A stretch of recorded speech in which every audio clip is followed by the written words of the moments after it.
Hello friends, आज की इस वीडियो में हम कुछ कैट पर बेस्ड ईडियम्स और सेइंग्स यानी कि प्रोवर्ब्स देखेंगे। These are very interesting to learn. Start करते हैं। किटन, कैट के बेबी को किटन कहते हैं। Baby of cat, KITTEN। जैसे डॉग के बेबी को पपी कहते हैं, वैसे ही कैट के बेबी को किटन कहते हैं। Next idiom is a copy cat. Copy cat कहते हैं वैसे व्यक्ति को, वैसे इंसान को जो किसी की कॉपी करता है, जो किसी को इमिटेट करता है। वन हु कॉपीज़ और इमिटेट्स अदर्स, जो दूसरे व्यक्ति की कॉपी करता है उसको कहते हैं copy cat. A cat nap. Nap का मतलब होता है नींद, झपकी।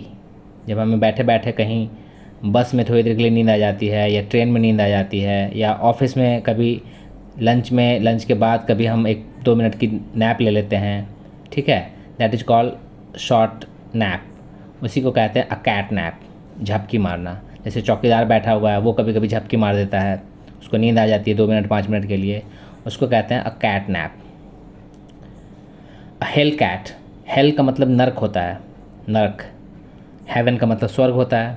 अ हेल कैट का मतलब होता है एक ऐसा आदमी जिसका टेम्पर बहुत ख़राब है, जो इल टेम्पर्ड है, मतलब जिसका मिजाज बहुत ख़राब है, जो बहुत बदमिजाज आदमी है, बहुत बुरे तरीके से बात करता है, सॉफ्ट स्पोकन नहीं है, हमेशा गुस्से में रहता है, that is called ill tempered person. A hell cat, नरक की बिल्ली ऐसे देखे तो, बट ये ईडियम है इसलिए इसका मीनिंग कुछ और आता है। A fat cat. A fat cat कहते हैं वैसे व्यक्ति को जो बहुत रिच है और पावरफुल है। ये वर्ड नेगेटिव सेंस में यूज किया जाता है, डेरोगेटरी वर्ड है ये। जब कोई ऐसा व्यक्ति जो बहुत अमीर है, बहुत पावरफुल है नेगेटिव सेंस में, तो उसको हम फैट कैट कहते हैं। जैसे हम सेंटेंस में यूज करें तो हम कह सकते हैं कि the country is run by some fat cats. कभी कभी ऐसा होता है, मतलब हम ऐसे यूज कर सकते हैं इसको। Let the cat out of the bag. Let the cat out of the bag का मतलब होता है कि किसी सीक्रेट को जब हम रिवील कर देते हैं, किसी सीक्रेट को हम उजागर कर देते हैं, किसी सीक्रेट को हम बता देते हैं सबको, तो उसको कहते हैं let the cat out of the bag, यानी बिल्ली को बैग में से निकाल के बाहर कर दिया हमने। जो सीक्रेट था, जो रहस्य था, वो सबके सामने उजागर कर दिया।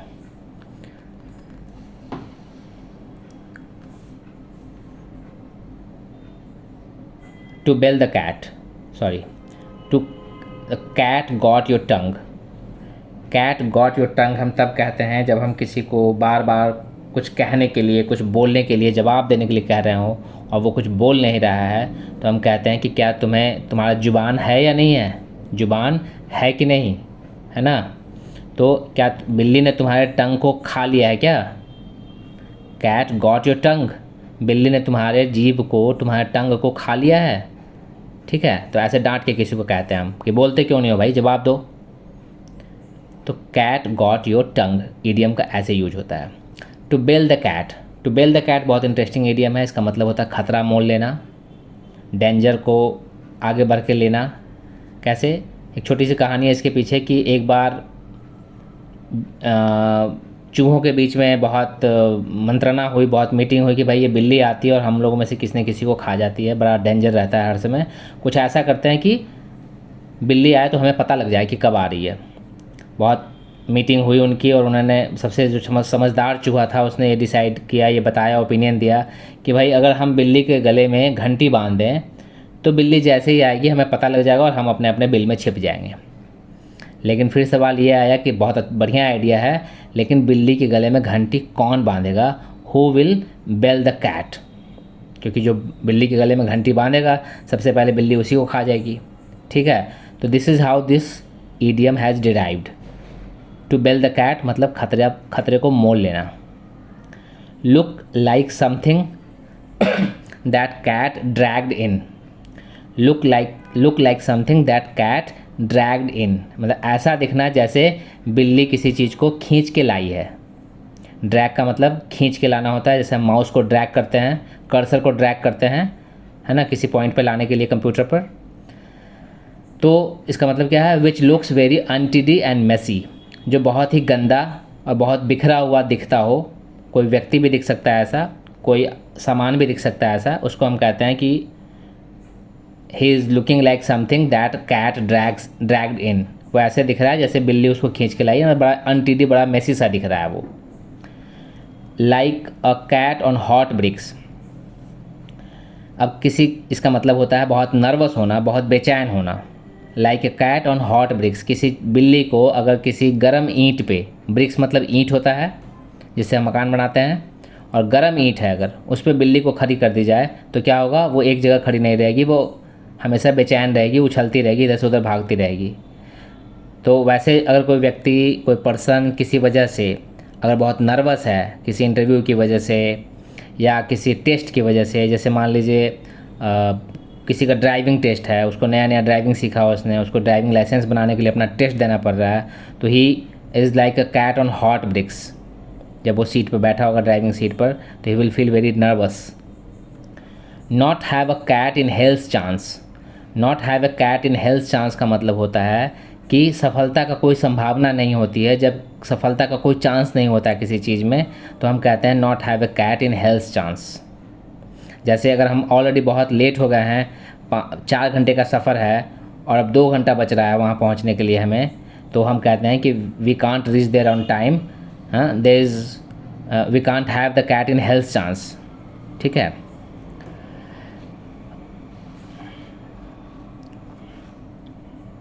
अ cat may look at a king, बहुत अच्छा आइडियम है ये। A cat may look at the king, यानी कि हर व्यक्ति को, छोटे से छोटे व्यक्ति को, गरीब से गरीब, अंडर प्रिविलेज्ड व्यक्ति को, जिसके पास ज़्यादा सोशली जो बैकवर्ड है, इकोनॉमिकली बैकवर्ड है, उसके पास भी सभी अधिकार होने चाहिए। सभी अधिकार हैं हमारी डेमोक्रेसी में। ठीक है। तो मतलब कि एक बिल्ली भी राजा को देख सकती है। पहले के टाइम में ऐसा होता था, जब राजा निकलते थे अपने महल से बाहर अपने रथ पे, तो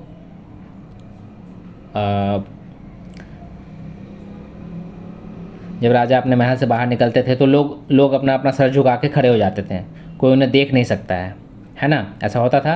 तो हम कहते हैं कि भाई अब ऐसा नहीं है कुछ, a cat may look at the king, अब एक बिल्ली भी राजा को देख सकती है। To put the cat among the pigeons, मतलब किसी को परेशानी में डालना, कुछ ऐसा बोल करके या कुछ ऐसा करके किसी को परेशानी में जब हम डाल देते हैं, ट्रबलसम सिचुएशन में डाल देते हैं, तो हम कहते हैं कि you have put the cat among the pigeons. मतलब कि पिजन्स मतलब क्या होता है, कबूतर होता है। कबूतरों के बीच में अगर किसी बिल्ली को डाल दिया है आपने तो कबूतरों के ऊपर खतरा है। ठीक है, बिल्ली कबूतरों को खा जाएगी, मार देगी। तो put the cat among the pigeons, तो इन लोगों को डेंजर में डाला है, इन लोगों को परेशानी में डाल दिया है। When the cat is away the mice play, यानी कि when the cat is away, जब बिल्ली दूर रहती है तो क्या होता है, चूहे खेलते हैं। माउस का प्लुरल माइस है, माउस मतलब चूहा, माइस मतलब चूहे हैं, बहुत सारे चूहे हैं। तो जब बिल्ली दूर रहती है तो चूहे खेलने लगते हैं। कहने का मतलब क्या है कि जब हमारे को कंट्रोल करने वाला हम आदमी नहीं रहता है तो लोग ज़्यादा मौज मस्ती करने लगते हैं। जैसे बच्चे क्लास में जब टीचर नहीं होते हैं तो बच्चे मौज मस्ती करने लगते हैं, गप मारने लगते हैं, खेलने लगते हैं। ऑफिस में जब बॉस नहीं होते हैं तो एम्प्लॉई गप मारने लगते हैं, है ना। घर में जब पेरेंट्स नहीं होते तो बच्चे मस्ती करते हैं, टीवी ज़्यादा देखते हैं। तो यहाँ पे ये इडियम बन के आता है कि when the cat is away the mice play. A cat in gloves catches no mice, यानी कि एक कैट अगर ग्लव्स पहन के चूहे को पकड़ेगी तो क्या होगा, वो कोई चूहा नहीं पकड़ पाएगी। यानी कि जब आप बहुत ज़्यादा पोलाइट होकर के या बहुत ज़्यादा ओवर केयरफुल होकर के आप कोई काम करेंगे तो उसमें आपको सक्सेस नहीं मिलेगा, वो अच्छा नहीं होता है। जैसे कोई पुलिस अथॉरिटी है, वो बहुत पोलाइट होकर के अगर क्रिमिनल्स को पकड़ने चलेगी तो वो नहीं सक्सेस मिलेगा उसको।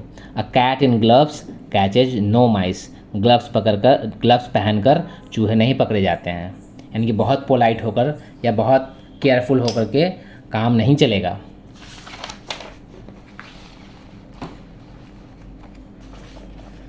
As conceited as a barber's cat, conceited का मतलब होता है घमंडी, बार्बर्स मतलब हजाम होता है, ठाकुर होता है जो बाल काटते हैं हमारे। इतना घमंडी जितना कि बार्बर का कैट होता है। जब हम अपने आप को बहुत ज़्यादा महत्वपूर्ण समझने लगते हैं, हम ऐसा समझने लगते हैं कि हमारे बिना काम नहीं चलेगा, हमारे बिना तो ऑफिस नहीं चलेगा, हमारे बिना तो ये देश नहीं चलेगा। ठीक है, तो ऐसा समझने लग जाए कोई व्यक्ति किसी संस्था के बारे में कि हमारे बिना ये संस्था नहीं चलेगी, तो उसको हम कहते हैं कि भाई उसको ज़्यादा घमंड हो गया है। He is as considered as a barber's cat. Barber को ये लगता है कि वहीं से ये इडियम डिराइव हुआ है कि बार्बर्स को ये लग गया है कि भाई हमारे बिना तो सबके बाल ही नहीं कटेंगे, है ना, तो इनका बाल बड़े बड़े हो जाएंगे। जैसे कोरोना का टाइम में 1.5 साल 1 साल लोगों ने सैलून बंद रहा तो लोगों के बाल नहीं कटे, लोगों ने अपने घर में बाल काट लिए। ठीक है, तो as considered as barber's cat का मतलब होता है बहुत ज़्यादा घमंडी होना, बहुत ज़्यादा प्राइड होना किसी को। To make a cat laugh, to make a cat laugh मतलब बिल्ली को भी हंसा देना, ऐसी कोई बात करना, मतलब बहुत फ़नी होना, वेरी फ़नी। ठीक है, इसको हम सेंटेंस में यूज कर सकते हैं, जैसे your this statement can make a cat laugh, या she is so funny to make a cat laugh. वो इतनी फ़नी है कि वो बिल्ली को भी हंसा देगी, मतलब बहुत मजाकिया है वो।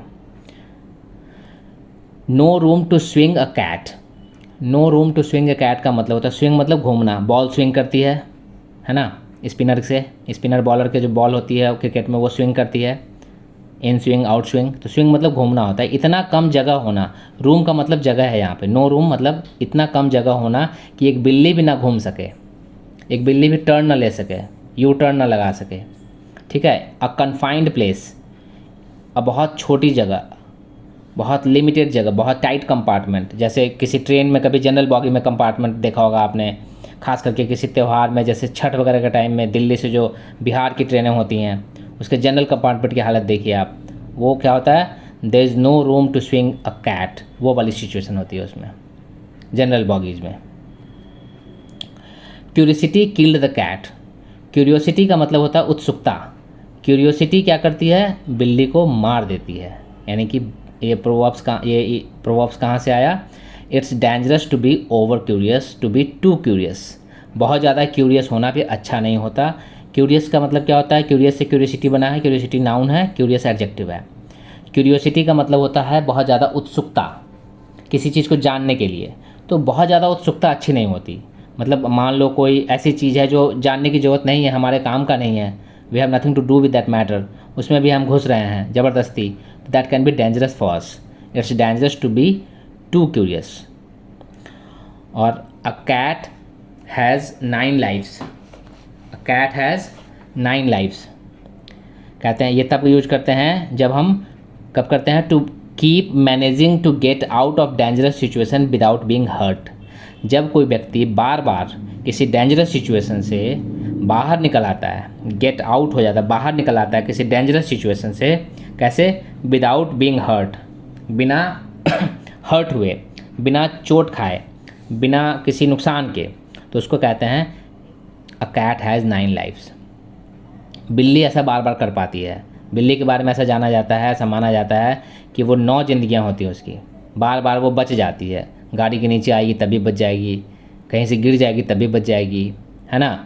तो ऐसा माना जाता है कि बिल्ली इतनी अजाइल होती है, इतनी एक्टिव होती है कि वो मौत को भी चकमा दे देती है, मौत से भी बच निकलती है, कई बार निकल जाती है, कई बार बच जाती है। तो इसलिए ये प्रोवर्ब्स है, अ कैट हैज़ 9 लाइफ्स। तो कोई आदमी अगर बार बार एक्सीडेंट के बाद भी बच जाता है, एनी हाउ मैनेज कर लेता है कि वो बच जाए, तो ऐसी जगह पे हम इसको यूज करते हैं, उस व्यक्ति के लिए भी यूज करते हैं, अ कैट हैज़ 9 लाइफ्स। मजाक से कहते हैं उसको कि तू भाई तू जिंदगी तेरी लाइफ जो है वो बिल्ली जैसी है, बिल्ली जैसा इसका लाइफ है, ये मरेगा नहीं इतनी जल्दी, ऐसे मजाक से हम कहते हैं उसको। ठीक है, तो आई थिंक काफ़ी इन्फॉर्मेटिव है वीडियो आपके लिए। अगर आपको वीडियो अच्छा लगा हो तो वीडियो को लाइक करें, सब्सक्राइब करें, शेयर करें। Thank you for watching.